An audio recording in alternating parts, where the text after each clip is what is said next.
বাংলাদেশে ৭২-এর যে মুজিববাদী সংবিধান রয়েছে, সেই সংবিধান আমাদের প্রতিনিয়ত রক্ত ঝরাচ্ছে, সেই সংবিধান যদি বাতিল না করতে পারে তাহলে প্রতিনিয়ত এই হত্যাযজ্ঞ চলতে থাকবে। আমরা যদি মূল বেসিক জায়গায় হাত না দিতে পারি তাহলে বাংলাদেশের ২৪-এর যে লড়াকু বাঘ এবং বাঘিনীরা জাতির সামনে যে স্বাধীনতা নিয়ে এসেছিল, সেই স্বাধীনতার সাথে আবার বেইমানি করা হবে। আমরা বাংলাদেশের জনগণ যারা রয়েছে তাদেরকে ঐক্যবদ্ধভাবে সজাগ থাকার আহ্বান জানাচ্ছি। মুজিববাদী যে সংবিধান রয়েছে, সেই সংবিধানের কারণে আজকে আমাদের বোন শ্রেষ্ঠা হাসপাতালে মৃত্যুর সাথে পাঞ্জা লড়ছে, যার মাথার মধ্যে 12টি সেলাই দেওয়া হয়েছে, সেই বোনের দিকে তাকিয়েও হলো। যারা পাহাড়ের আমাদের ভাই এবং বোনরা রয়েছেন, আপনারা এই মুজিববাদী যেই সংবিধানে আপনাদেরকে কোনো স্থান দেওয়া হয় নাই, সেই সংবিধানের বিরুদ্ধে আপনাদের আওয়াজ জারি রাখুন। এবং আমরা পাহাড়ের যারা আমাদের ভাই এবং বোনরা রয়েছেন, আমরা আপনাদেরকে বলবো, উদ্ভূত পরিস্থিতিতে আপনারা শান্ত থাকুন। আজকে রাত্রে আপনারা বিভিন্ন জায়গায় সমবেত হচ্ছেন, আমরা খবর পেয়েছি। সেই জায়গাতে যারা বাঙালি রয়েছেন এবং বিভিন্ন জাতিসত্তার যারা পাহাড়ে অবস্থান করছেন, কোনোভাবেই বিদেশি কোন চক্রান্তে আপনাদের পা দেওয়া যাবে না।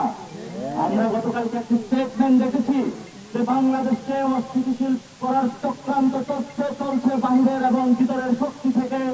বাংলাদেশকে একটি প্রচেষ্টার মধ্য দিয়ে রাজপথে লাশ করানোর প্রচেষ্টা চলছে, যাতে তারা বলতে পারে বাংলাদেশের রাজপথে লাশ পড়েছে, এখনই ইলেকশন প্রয়োজন, সেই ইলেকশনের মধ্য দিয়ে আর লাশ পড়বে না।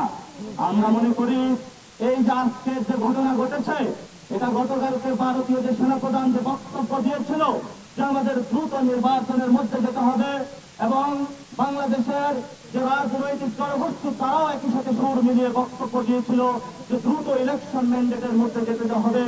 আমরা মনে করি যারা এই কথাগুলো বলছে তারা এই হত্যাযজ্ঞের পিছনে দায়ী।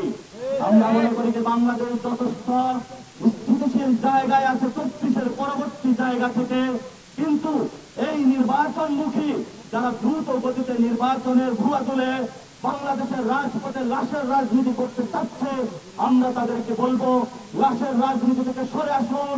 এখনো আমাদের শহীদ ফ্যামিলি ঘুরে বেড়াচ্ছে, রক্তের তাজা দাগ এখনো রাজপথে লেগে আছে। আপনারা আর কোন লাশের রাজনীতি করবেন না।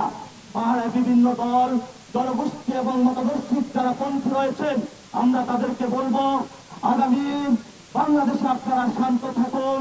বিভিন্ন হসপিটালে যারা আমাদের বোনেরা চিকিৎসা নিচ্ছেন, ওই জায়গায় আমরা বলবো আপনারাও শান্ত থাকুন।